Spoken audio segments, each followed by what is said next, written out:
অনেকে আছেন প্রতি বছর কোরবানি করি, এবছর যদি না করি ছেলে মেয়েরা কার মুখের দিকে চেয়ে থাকবে। তাহলে এটা সামাজিক মর্যাদা রক্ষার কোরবানি হলো, আল্লাহর উদ্দেশ্যে না। অনেকে হয়তো মনে করেন যে আমরা প্রতি বছর গরু কোরবানি দেই, এবছর টাকা নাই, ধার করে হলেও দিতে হবে। কেন? কারণ আমাদের মুখ থাকবে না, মান সম্মান থাকবে না যদি ছাগল দেই। মানুষ মনে করবে গরিব হয়ে গেছি। এই যে মানুষ কি মনে করবে সেই চিন্তা থেকে আমি গরু কোরবানি করলাম, অর্থহীন হয়ে যেতে পারে কোরবানি। ঠিক একইভাবে নতুন আত্মীয় হয়েছে, অন্যান্যবার কোরবানি করি বা না করি, এবার তো করতেই হবে। মেয়ে বিয়ে দিয়েছি, বিয়ের বাড়ির মেহমানরা আসবে, তারা জানবে, এবার কোরবানি না দিলে তো মুখ থাকে না। কোরবানি আমার উপরে আবশ্যক হয় না, তারপরে আমি কোরবানি করতেছি কেন? ব্যয়কে দেখানোর জন্য। ইখলাস নষ্ট হয়ে গেল। আল্লাহর সন্তুষ্টি অর্জন ছাড়া অন্য কোনো কারণে যদি কোরবানি হয় তাহলে সেই কোরবানিটা অর্থহীন হয়ে যেতে পারে। কোরবানিটার সওয়াব পাওয়া থেকে আমরা বঞ্চিত হতে পারি। আল্লাহর কাছে এর কোনো বিনিময় আমাদের নাও থাকতে পারে যদি আমাদের ইখলাস না থাকে। কোরবানিতে ইখলাস খুব কমই থাকে। কোরবানিকে ঘিরে যদি আপনি বলেন সবচেয়ে বড় সতর্ক থাকার জায়গাটা কোনটা, তো আমি বলবো নিয়তকে খালিস করা। অন্য অনেক ইবাদত আছে, নামাজের ক্ষেত্রে আমরা আল্লাহর জন্য নামাজ পড়ি, সেখানে আসলে ইখলাসের অভাব এত বেশি থাকে না। কোরবানির মধ্যে ইখলাসের অভাব যত বেশি থাকে।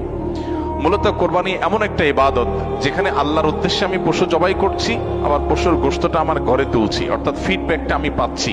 এরকম জায়গা যেখানে অর্থনৈতিক বা আর্থিক ইবাদত, সে আর্থিক ইবাদতের ফিডব্যাক বা উপকারিতা যদি আমরা নিজেরা পাই, সেখানে ইখলাস ধরে রাখাটা আসলে কঠিন হয়। কোরবানিটা সেরকম একটা ইবাদত। এই জন্য আমি কোরবানি কেন করছি এটা আগে ক্লিয়ার করতে হবে। আল্লাহ বলেছেন লা ইয়ানালাল্লাহু লুহুমুহা ওয়ালা দিমাউহা ওয়ালাকিন ইয়ানালুহু আত-তাকওয়া মিনকুম।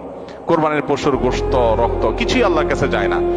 যেই চেতনা থেকে, যেই তাকওয়ার সুপ্ত চেতনা থেকে আমরা কোরবানি করি, সেটা আল্লাহর কাছে ঠিকই যায়। সো ইখলাসটা এনশিওর করতে হবে, না হলে কোরবানি অর্থহীন হয়ে যেতে পারে।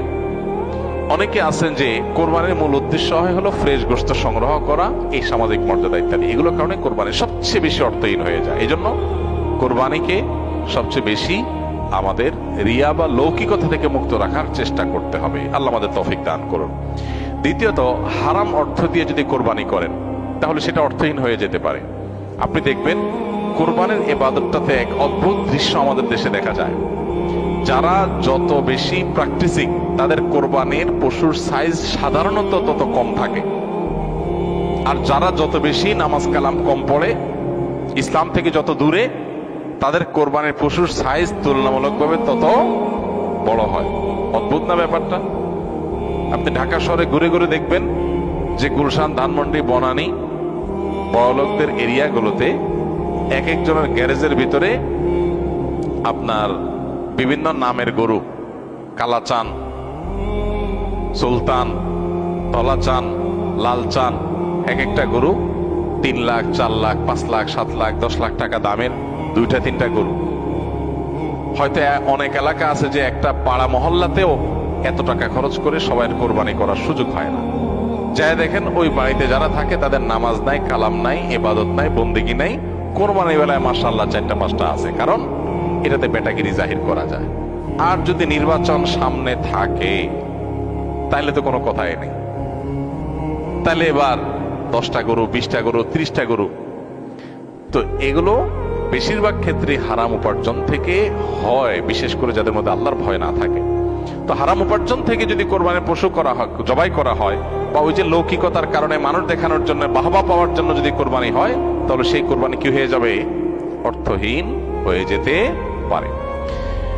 তৃতীয়ত যে বিষয়টা আমাদের খেয়াল করা দরকার সেটা হলো কোরবানির পশুর জবাই করে তার গোশত খাওয়া আল্লাহ তাআলা আমাদের জন্য হালাল করেছেন, কিন্তু এর মানে এই না যে পশুর প্রতি কোনো অমানবিক আচরণ করা যাবে। পশুর প্রতি অমানবিক আচরণ করলেও কোরবানি অর্থহীন হয়ে যেতে পারে। এখন বলতে পারেন পশুর প্রতি কেউ কেউ অমানবিক আচরণ করে? উত্তর হলো হ্যাঁ, করে। কিভাবে করে? অনেকে আছেন পশু কিনে আনার পর যথাযথভাবে যত্ন আত্তি করে না, নিয়মতান্ত্রিক ভাবে খাওয়ায় না। কারণ জবাই করে ফেলবো, দরকার কি খাওয়ানোর? আপনি 1 সপ্তাহ আগে, 5 দিন আগে বাজার থেকে পশু কিনে আনছেন, এর ঠিক মতো খাওয়াইলেন না, যেখানে তার কষ্ট হয়, মশা টশা আছে যেখানে সেখানে তারে বেঁধে রাখলেন। মিনিমাম যত্ন আত্তি যতটুকু দরকার, পশু হলেও তার ভিতরে প্রাণ আছে, সে প্রাণী। সো প্রাণী হিসাবে তাকে যতটুকু যত্ন করা দরকার সেটা না করে জবাই তো করে ফেলবো, দরকার কি আর কেয়ার করা, তাকে আপনি অহেতুক কষ্ট দিলেন, তাহলে এটা আপনার কোরবানিকে অর্থহীন করতে পারে। নবী সাল্লাল্লাহু আলাইহি ওয়াসাল্লাম বলেছেন, ইন্নাল্লাহা কাতাবাল ইহসানা আলা কুল্লি শাই, আল্লাহ প্রত্যেকটা বস্তুর প্রতি ইহসান করা, অনুগ্রহ করাকে আবশ্যক করে দিয়েছেন, ফরজ করে দিয়েছেন। প্রতিটা বস্তুর প্রতি কি করতে হবে? ইহসান করতে হবে। এই ইহসানের মানসিকতা আমাদের যদি না থাকে, তাহলে পশুর প্রতি যদি আপনি ইহসান না করেন, তাহলে আল্লাহর কাছে জবাবদিহি করা লাগতে পারে। আমরা যারা পশু কিনে আনি, নিজেরা জবাই করি, জবাই করার সময় কিছু অমানবিক আচরণ হয়। যেমন দেখা যায় জবাই করার পর কসাইরা বিশেষ করে চাকু দিয়ে গলায় খোঁচায়। এই গলায় খোঁচানোর পরে, খোঁচানোর কারণে দেখা যায় যে স্বাভাবিকভাবে রক্ত প্রবাহ হয়ে, রক্ত বের হয়ে যে মৃত্যু হতো, সেটা না হয়ে একটা পশু মারা যাচ্ছে অনেক সময় স্পাইনাল কর্ডে আঘাত করার কারণে। তো এই যে খোঁচাখুচি করে পশু মারলেন, অনেক সময় পশু খাওয়াটা পর্যন্ত হারাম হয়ে যেতে পারে যদি এরকম খোঁচাখুচি হয়। জন্য জবাইয়ের পরে ছেড়ে দিতে হবে, তার প্রাণ বাইর হওয়ার জন্য স্বাভাবিকভাবে। খোঁচাখুচি করা যাবে না চাকু দিয়ে। অনেক সময় দেখা যায় কসাইরা পশুর এখনো পুরো প্রাণ বের হয় নাই, এখনো মারা যায় নাই, রগ কাটা শুরু করেছে, চামড়া ছেলা শুরু করে দিয়েছে, নাড়াচাড়া এখনো করছে, এটা অমানবিক। তার প্রাণটা বের হওয়ার জন্য অপেক্ষা করতে হবে। নবী সাল্লাল্লাহু আলাইহি ওয়াসাল্লাম পরিষ্কারভাবে বলেছেন, তোমরা চাকু ভালো করে ধার দিবে। কেন? কারণ ধার দিলে পশু তাড়াতাড়ি জবাই হয়ে যাবে, অহেতুক তাকে খোঁচাখুচি করে কষ্ট দেওয়া লাগবে না। আমরা দেখা যায় নিজেরা হয়তো পশুর প্রতি অনেকে যত্ন করি, মায়া করি, কিন্তু পশুটা যে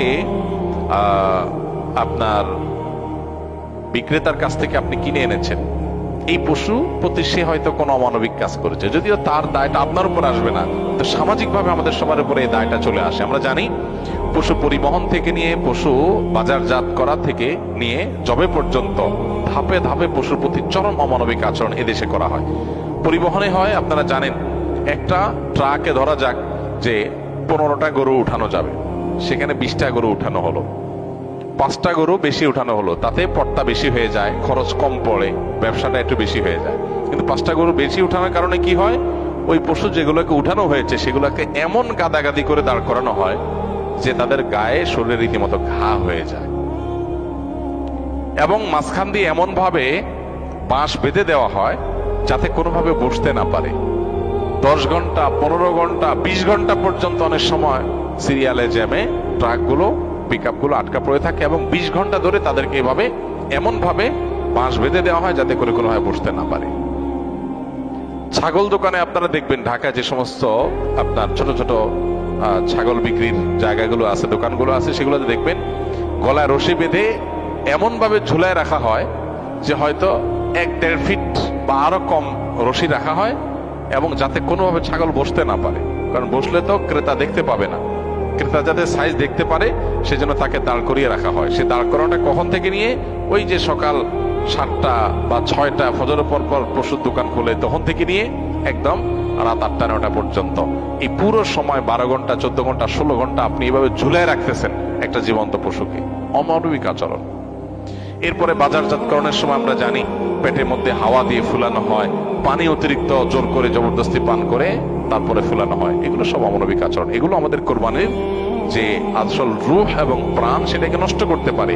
এগুলোর দায় অবশ্য কোরবানিকারীর উপর আসবে না, কিন্তু কোরবানিকারীর দায়িত্ব আছে এগুলোর ব্যাপারে সামাজিক সচেতনতায় সামিল হওয়া। সর্বশেষ যে পয়েন্টটা বলবো সেটা হলো, আমাদের কোরবানির পশুর যে বর্জ্য ময়লা আছে, এগুলো যদি পরিষ্কার করার দায়িত্ব কোরবানি কারক হিসাবে আমরা নিজের কাঁধে না নেই, আমাদের কোরবানিটা অর্থহীন হয়ে যেতে পারে। আমি কোরবানি করছি সওয়াবের জন্য, কিন্তু আমার কোরবানির কারণে যদি মানুষের কষ্ট হয়, সমাজের মানুষ বিপদে পড়ে, মানুষ অসুস্থ হয়, তাহলে সওয়াবের পরিবর্তে আমার কি হতে পারে? গুনাহ হতে পারে। আপনি কোরবানির পশু এনেছেন, এবার কোরবানির পশুর যে গোবর, তার পেশাব, বিষ্ঠা, এগুলো পুরো এলাকাকে ময়লা দিয়ে ভরে ফেলেছে, দুর্গন্ধে ছেয়ে গেছে। আপনি কোরবানিকারী, আপনার দায়িত্ব এগুলোকে পরিষ্কার করে যথাস্থানে ফেলে দেওয়া এবং মানুষের যেন কষ্ট না হয় সেদিকটা খেয়াল করা। পেশাব করেছে, পানি দিয়ে তাড়াতাড়ি করে ধুয়ে ড্রেনে এটাকে ফেলে দেওয়া, এবং ড্রেনে যাতে আবার প্রবাহটা ঠিক থাকে সেজন্য আপনি ভূমিকা রাখা, এটা আপনার কর্তব্য। গোবরগুলো নিয়ে আপনি ড্রেনে ফেলে দিলেন, তাহলে ড্রেনে জলাবদ্ধতা তৈরি হবে, পানি প্রবাহ বন্ধ হয়ে যাবে, এবং সেটার কারণে সেই বদ্ধ পানিতে মশা তৈরি হবে, ডেঙ্গু তৈরি হবে, সেখান থেকে মানুষ, এখন ডেঙ্গুর সিজন শুরু হয়েছে, গতকালকে না যেন আজকে পত্রিকা দেখলাম যে এবার মৌসুমের শুরুতেই ডেঙ্গুর প্রকোপ ভয়াবহ। হয়তো এখান থেকে যে মশা তৈরি হয়েছে এটা কোনো মানুষকে কামড় দিবে, সে মানুষটা অসুস্থ হয়ে হসপিটালে ভর্তি হয়ে হয়তো মারা যাবে, লাখ লাখ টাকা খরচ হবে, আইসিইউতে যাবে, আপনি হয়তো জানান না, আপনি কোরবানি করে চলে গেছেন। তো এই জন্য আমাদের কোরবানির পশুর বিষ্ঠা, ময়লা, বর্জ্য এগুলোকে পরিষ্কার করা, যথাস্থানে ফেলা, যেখানে সেখানে না ফেলা, এবং ড্রেন অন্যান্য জায়গায় মানুষের রাস্তাঘাটের আশেপাশে চলাফেরার জায়গায় ফেলে মানুষের কষ্টের কারণ যেন না হয় সেটা লক্ষ্য করা আমাদের কর্তব্য। যদি না করি তাহলে এই কোরবানি অর্থহীন হয়ে যেতে পারে। ভাইরা আমার, প্রতি বছর এই বিষয়টাতে আমরা সচেতনতা সৃষ্টি করার চেষ্টা করি। কোরবানি হোক পবিত্র, আমাদের দেশও থাকুক পরিচ্ছন্ন, আমাদের পরিবেশটাও ভালো থাকুক, এই স্লোগানটা আমাদের মাথায় রাখতে হবে। কোরবানি করার পরে অনেক সময় দেখা যায় কোরবানি পশুর রক্ত রাস্তায় বেয়ে পড়ে গেছে, মাটির রাস্তায় শুকিয়ে গেছে, আমি ভালো করে পানি ঢালি নাই, দায় সারা একটু পানি ঢেলে চলে গেলাম, তাহলে এই রক্তটা শুকানোর পরে দুর্গন্ধ হবে, মানুষ আশেপাশ দিয়ে যাবে, নাকে হাত দিয়ে যেতে হবে, কষ্ট হবে, দিলের বদদোয়া মানুষের আপনি পেতে থাকবেন। কোরবানি করে কি লাভ? আল্লাহর বান্দাদের কষ্ট দিয়ে তো আল্লাহকে আপনি খুশি করতে পারবেন না। কোরবানি পশুর জবে করার পর অনেকে বুড়ি পছন্দ করেন, বুড়ি খাওয়া হালাল, কেউ চাইলে পছন্দ করলে খেতে পারে পরিষ্কার করে। এখন বুড়ির যে ময়লা সেগুলো আপনি রাস্তার পাশে কোন একটা খালে ফেলে দিয়ে চলে গেলেন, কারোর খেতে ফেলে দিয়ে চলে গেলেন, রাস্তার ধারে ফেলে দিয়ে চলে গেলেন। এবার 1 সপ্তাহ, 10 দিন, 15 দিন, 20 দিন, অনেক সময় 1 মাস বা আরো বেশি সময় পর্যন্ত এগুলোর গন্ধে আশেপাশে মানুষ বসবাস করা কঠিন হয়, পথচারীদের কষ্ট হয়। তো এগুলো সবগুলোই কিন্তু আমাদের কোরবানিকে অর্থহীন করে ফেলতে পারে। অতএব আমাদের উচিত হবে যে আমাদের কোরবানির পশু ময়লা বর্জ্য এগুলোকে গর্তে ফেলে দিয়ে মাটি চাপা দিয়ে সুন্দর করে সেটাকে দাফন করে দেওয়া, যাতে কোনোভাবে মানুষের কষ্টের কারণ না হয়। আল্লাহ রাব্বুল আলামিন আল্লাহকে সন্তুষ্ট করার মতো করে কোরবানি আমাদেরকে নিবেদন করার তৌফিক দান করুন। কোরবানি যেখানে ত্যাগের কথা বলে, সেখানে যদি আমরা মানুষকে কষ্ট দেই তাহলে এটা সওয়াবের পরিবর্তে কোনো কোনো ক্ষেত্রে গুনাহের কারণ হতে পারে।